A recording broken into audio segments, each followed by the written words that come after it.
What's going on, you guys? Slim here with a new video today, and today, you guys, we're gonna go more in depth with our new ban list. I'm still in shock, to be honest. This list dropped literally out of nowhere, and as you guys know, I was working when it dropped. My reaction was very timid, very relaxed, and that's what it needs to be in a professional environment. That's what you do have to do, but you guys already know. Had to make a video on it because the list was absolutely crazy. I've had some time now, a little over a day, to process it, and I got all my screams out, I got all my yells out and everything, so I'm not going to do any of that now. None of that fake crap, we don't do that here. But I did really just like go out of my mind when I saw the list. I think that there were a lot of implications, and that's what I want to discuss today. Just going to give you my overall more in-depth thoughts on what this means for the format. We'll also be doing in the future, we'll be doing some more like top 5 meta decks, possibly rogue decks, and then maybe even sleeper decks. We'll do something like that, and just progressing forward. We'll probably also do more of the tier makers, because you guys really seem to like that, so I expect that in the future. But for now, you guys know what to do. Subscribe, comment, like, all that jazz. Follow the links in the description for all the sponsors. We'll hop into it. So, reanalyzing what was banned, the two shufflers, it needed to be done. Like, Yugioh and Pekelbeck are absolutely crazy. They made tier beyond insane as far as what we coined as the casino deck. Just milling these and then having additional mill 5s was crazy. And not only that, I think what didn't get touched upon enough is actually the ability to recur what's in the graveyard on both players' sides, especially if your graveyard was something you used as a second source, like a second hand almost. Being able to shuffle back key cards, not only for your own strategy if you are playing tier elements or even using the shufflers, being able to use it against your opponent is actually pretty crazy too. So it had that implication. I think that was something that didn't get touched upon enough. But these cards were just nuts. They needed to get touched. And now tier, honestly, I don't know what they're going to do. Yeah, they have the Horus cards. I feel like these two cards were more of the, if you opened them, if you got to them early, the game just snowballed in your favor. Now with them gone, it'll be interesting to see what tier decides to do. They didn't really get a leg up or anything. Kit didn't come back. Sorry, Gary, it didn't come back. So Kit didn't go to 1. So tier is kind of, going to be outclassed for a while. But I think some players will still find a way to play it, even though they won't have the millers with this. I would say the only sad thing about this, and we take it with a grain of salt, is if you're a Lightsworn fan like me and Johnny, these cards would have been kind of cool in the Lightsworn strategy. But honestly, Lightsworn mills enough. We don't even need the shufflers for that. So even with the new support, yeah, we'll figure out a way. The deck's not going to be tier 1, but the deck's going to be super fun to play. So yeah, super happy the shufflers went. They were just something that needed to be done. Everyone said it, and we got our wish. Mathmech Circular, I really don't have much to say on this card. Joshua Schmidt made it happen. I honestly don't know. It was weird because this card was at 1, and yeah, you could play Small World. Yeah, you had Sign It Mining. You had multiple ways to get to it. There's 7 copies. The deck was not really seeing a lot of play. So the fact that it just got hit is crazy. If you look here, so shout out to Master Duel Meta. I'll have this link down below just because this is a great source. I actually saw this from Farfa's reaction. This is actually a beautiful layout to go over the ban list, and I'm definitely gonna look into this in the future because this is just beautifully laid out, by the way. So yeah, I didn't even know I could go hover over these. So you guys can see the comparison with the TCG and the OCG. Literally, in the TCG and the OCG now, the shufflers are banned, and you still got one circular in the OCG, but now with no circular, there just is no Mathmech. It's not the same. It is definitely not the same, and I just don't think anyone is going to be playing it, so I don't want to cover it too much. And then a Soul Day. This card has been the bane of a lot of players' existence for a long time. Everyone remembers Goki. I think a lot of people remember when this card came out. It was super exciting. Yeah, we have a generic, generic Link 2 for warrior decks, supposed to be mainly for Noble Knights, and then it, spawned in for Noble. It made Goki the monstrosity it was. It was pretty crazy. So Soul Day getting banned is something that we've been calling for a while. It was degenerate in Goki. It was degenerate in a lot of combo decks. Infernoble's main go-to line was with this, so the deck does forever change. But shout out to Pac. Him and his coach are already they've already produced a preliminary list. You guys check it out on his channel. You'll see they're already finding ways to play without it. So I feel the players who enjoy Infernoble and enjoy that type of combo deck will continue to play it. This is just a really hard hit for any deck that did rely on it for other reasons. You can't play decks like, now I know these decks don't really see a lot of play, but decks like Six Samurai, also decks like I know it's pretty crazy, but Jeff Leonard's Exodia deck relied on this, and then what was it? Minkanko also wanted to play this as well. So it was a really big hit, but it was something that needed to be done for a long time. So I'm just glad it finally got done. And even though Infernoble does take a hit for this, they will find ways to recover. So I don't think the Infernoble deck is done for.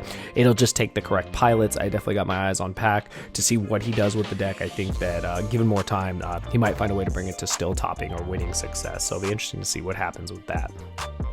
So that was for the Forbidden. Moving to the Limited, where everything just really got crazy. Harp Horror coming to 1. It made it back before Colossus. Makes sense. Colossus is a floodgate, even though there's a lot of outs to it. Harp Horror is interesting. I don't think it really changes too many things. Like, this deck is at full power pretty much. In the OCGs, you guys can see they have 3 Harp Horror. The deck isn't doing anything. I don't really know what'll happen here in the TCG. There's a lot of like avid players for Orcust, so I would actually not be surprised if some players actually do try to make it work. I know Yugioh has already had Sky Striker Orcust as a list that he's already featured. You do have the option for that, so maybe that'll be what happens. Maybe players will try it out who really do enjoy the Orcust strategy, but I don't really know if it's something that we'll really see in top tier contention. But it'll be interesting to see because it is a fan favorite deck, so interesting to see it back. Redox, it's not 2013, bro. Sorry, it's just not. So Redox at 1, it could be at 3. I don't think it's going to make a difference. It'll be interesting to see if some players do try to innovate this, though, with maybe like Earth Machine or just an Earth-based deck or something. The Reborn effect is pretty broken. Like, I know I've said it before, like outside of all the Dragon Rulers, this one being able to revive was pretty cool. So it'd be interesting to see. Also has that 3000 defense, if anyone who remembers D-Ruler format. Playing around Max C, just summon this and pass. So pretty crazy. Yeah, Redux, it's good to have you back. Title will be next, I'm sure. Now this was interesting. This hit to Airlifter did hurt the consistency of Rescue Ace, and what I've heard from a lot of Rescue Ace players is the deck did struggle with consistency in the first place, so this did not help. However, you can up your number of Hydrants, you can add some other cards in, and maybe that will help. I know that the deck does play Prosperity, so Upstart is not going to really be an option, so you would want to just replace these with other cards that did get mentioned by other content creators and other players. 1-for-1, as well as an extra copy of Hydrant, possibly will be able to do this. So I think that this will be something that players will still find a way to work with. Once the new support comes out in the next set, I think that Rescue Ace will still be on top. I consider it to be one of the top 5 decks for sure, and the pilots who play this deck are already prepared. So even though this was a hit, I think that it will still find success and it will still do well in the format. So I'll move on. So this, again, I wasn't super familiar with Unchained. Like, I remember old school Unchained before all the new support came out. All I know is that you won't be able to have this card in rotation, so it is going to hurt, the consistency of the deck and like the main plays and the lines that it went for. The deck is also a lot more susceptible to board breakers and hand traps, so this could be something that did slow down Unchained. I'm not gonna say it's unplayable. I feel like maybe it really did take a hard hit with this one, with the one copy of Shavara, but possibly pilots might still find a way. There may be ways to add in, like new support cards or non-engine cards that can still get you to pretty much the same end board. So it'll be interesting to see. But again, from what I've been hearing, with only one copy of this, not having extra copies in rotation, you're a lot more susceptible to cards, and cards like Evenly Matched can really hurt you as well. Like they already could before, but now even more so with only one copy of Shavara. So Unchained, I think, is going to fall down a couple pegs. I don't think I would put it in top 5, but it would just be a deck that I think some pilots who enjoy the deck may still continue to play. So be interesting to see. It was pretty much, it had its run, it won its YCSs, and I think Konami got pretty much everything they wanted out of it. And I think now we're going to move on to another deck like we always do in every format, pretty much post every ban list. So that's all I got to say about Unchained. These 2 Rika hits, I've never played the deck. I've only played against it. I do know that you need multiple Dryas in order to do the old combo lines. With the new plant support coming out, there'll be new combo lines, and honestly, look to the Rika players who know this deck to pilot it and make it work. The new plant support will give it a buff up. So I think that for right now, we may not see Rika Sun Avalon in the meta, but I think once the new support comes out, we'll definitely see more from this deck and specific pilots. And in Europe, you already know this deck is like 2 or 0, so I wouldn't be surprised if they still find a way, even with these hits, to still make it work. Moving on. This one, I think I underestimated. Like, Obviously, I couldn't like super react to it. I just thought about it like this card was so crazy for all the things it did. Being able to, being able to special summon a World Chalice monster from your deck, being able to do the other combos that you can do with this card. It's just pretty crazy. Being able to add a World Legacy card from your deck to your hand as well. There were plays. There used to be rank 9 plays to go into Calamities with this. Obviously, you can't do that. However, you can get to the Monstrosity that summons 2 9s, and then you can make Inner Blathnir, which I think can still rip a card. So if you're playing a deck that can play Omega and Inner Blathnir, I guess you can do some hand ripping. It'll be interesting to see what this card does, though. I really did not expect this. This was the most surprising card to return off the list. I think we all kind of forgot about it, and then now that it's back, it's interesting. It's still banned in OCG, so I really wonder what it's going to do here. I think this is the most interesting card and the card to really watch what players are going to do with it. I know some players have compared it to when Danglong came off the list. Danglong, unfortunately, has done nothing, but I don't know if the same could be said for Ib. I just remember Ib being super impactful, so I've still got, my eye on it to see, what it might do in the format. So definitely the most interesting card that came off the list, in my opinion. This card, like I said before, they didn't learn before. This was such a problematic card when it came back for one format that got rebanned. However, it has been years since that has happened, and this card basically joins the Mind Controls and the Change of Hearts as a bunch of really good going second cards to break and steal your opponent's monsters. Obviously, Talents is a better card, it's been said before, but this is just interesting to see an OG card like this back. If it will do anything is neither here nor there. Being able to use this with a Soul Day would have been pretty crazy. It is an equip card. I think a lot of people forget that. So it is interesting to see, you're able to just take control of the opponent's monster as well. It doesn't target, so I believe it doesn't target. It's been so long, I honestly forgot. But this card is pretty crazy. I don't know if it will see a lot of play. I don't think it's a main deck card. We'll see. It might be a side deck option for going second. And then going second decks, again, can utilize this a lot more. So welcome back, Snatch Steal. We'll see if you stick around this time and isn't a mess up like it was years ago. And then all the floodgates. Yeah, they hit them all to 1. Makes sense. Like, this was just, this was something that needed to be done. They're all pretty crazy. Having played stun decks myself, like, I know how broken these cards are. Like, literally, they just tell your opponent no. They are really just good into the format. Like, each one has its applications. I think Tikaboo was really like the most insane one because it really just kind of locked a lot of decks. Obviously, Rivalry and Gozen are good in other matchups, but Tikaboo was just insane against certain matchups. Like, just limiting your opponent to just one monster pretty much all the time was nuts. And I think by putting them all at 1, it really does lower their consistency. Like, yeah, you may still find ways to play it in stun decks, but the consistency is going to be a lot lower. These cards were never really searchable, so being able to, limit them down means that we'll see like more creative deck building. So I'm all for it. Even though I played these cards, I've had these cards played against me, I understand why they needed to finally go. And while they didn't hit every floodgate, I'm glad that they started with this. It means that potentially they may hit more floodgates in the future. So that's all the limited. I think this was honestly the craziest part of the whole list. Really, really good. A lot of good things came from that. Semi-limited.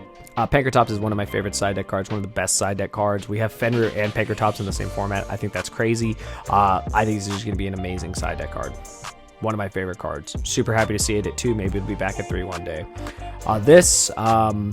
You can play this in Phantom Knight, Burning Abyss, pure Speedroids.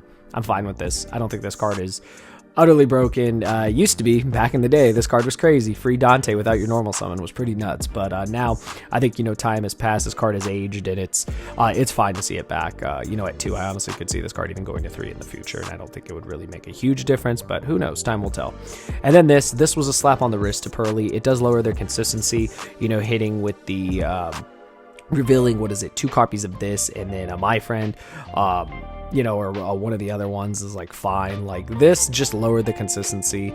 Pearly is a deck where you have to be a really skilled pilot to have a lot of success with it, so it'll be interesting to see with this small hit if Pearly's representation goes down or if the players find new ways to innovate. They only literally lost, this went from 3 to 2, so it's just something that we'll see if it makes a difference. I think Pearly will still be played, obviously. I think in the hands of the right pilot, the deck is crazy. Noir is still around. You can make big material Noirs, and that can be a problem, but a lot of players have found ways to out that and play around it, so it'd be interesting to see. But I still think Pearly will be up there in I would put it honestly probably at like tier 1.5. It's probably under like the decks that didn't get touched, so yeah, we'll just leave it at that. And then the unlimiteds, No offense, I don't think this matters.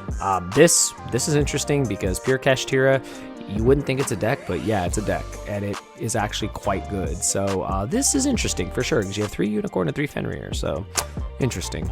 Don't really have too much to say about this. There's still no Rise Hearts, so I'm okay with that, but yeah, this will be interesting to see what this does. This is one of my favorite spell cards ever. Welcome back to 3. Going second power, going second go Burr, go Mech Knights, go Mech Knight Invoked. I'm all about it. This card's awesome. Not as good as Change of Heart and all that. It can't declare an attack or be tributed, so I guess there's that. But yeah, one of my favorite spell cards. I have nothing to say. I'm super biased. I love this card. Desires should never have been at under 3. Nothing to say. Good card. Spellbook of Judgment. Again, sorry, bro. It's not 2013. I hope someone plays this. Shout out to you, Vexy. I'm calling you out in the video. You messaged me about this. I think it's time for you to come back, or at least dabble in this, since this was your favorite deck of all time. I know Johnny's got the blinged out version of this deck, so there's that. Definitely keep an eye, because I know he's cooking the goo right now for pure spellbooks if you're a spellbook fan. So interesting to see. And then you know, spellbook Runic is also a deck that players have talked about. So it'll be interesting to see if, you know, little rogue strategies like that'll pop up. So yeah, very interesting. We're coming back to 2013. We got Redox and we got Judgment. So we're almost there. We're almost there to play back in that old format. Sprite starter from 2 to 3. From what I've heard from the Sprite players, it's fine. It doesn't mean Sprite is going to be tier 1 instantly. They said the best Sprite decks were only playing 1 copy of this, mainly the For Hire Runic Sprite decks and some of the other Sprite decks. Only Pure Sprite really benefits from this. So it'll be interesting to see if we see a resurgence of Pure Sprite or the Sprite engine, and if 3 copies of this will be included in every version. I'm not sure if they will, but I think this is fine just to give Sprite, you know, another chance again, because they've had their format, and I think being able to come back is perfectly fine. And then shout out to Hoban. I like this. I like having 37 cards in my deck. Yeah, you lose harder to Droll, but I always say put him on Better Have It. This helps the consistency of some decks that needed it, that couldn't successfully play Prosperity or Desires or any of the pot cards. I've always liked this card. I think this card will be interesting to see what happens with this bag at 3. And last thing to say before the video, the things that didn't get hit. Lab didn't get touched at all.